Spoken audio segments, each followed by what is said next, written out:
Selawat hari Jumat 14 Juli 2022.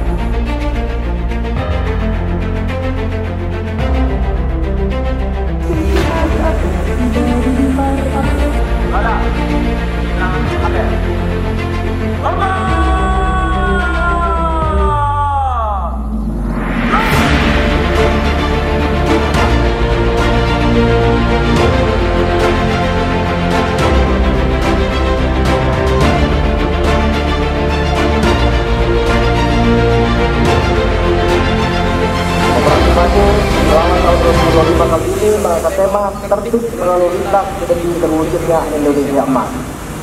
Operasi ini merupakan kegiatan rutin tahunan yang menjadi bagian dari kalender Kamtipmas Nasional yang hari ini secara serentak kita laksanakan di seluruh wilayah Polda Aceh. Pelaksanaan operasi Patuh selama 2025 dalam bentuk Harkamtipmas bidang lalu lintas yang didukung di instansi terkait dengan Sandi Patuh Selawat 2025 akan dilaksanakan selama 14 hari yang dimulai tanggal 14 sampai dengan 27 Juli 2025 di seluruh wilayah Provinsi Aceh.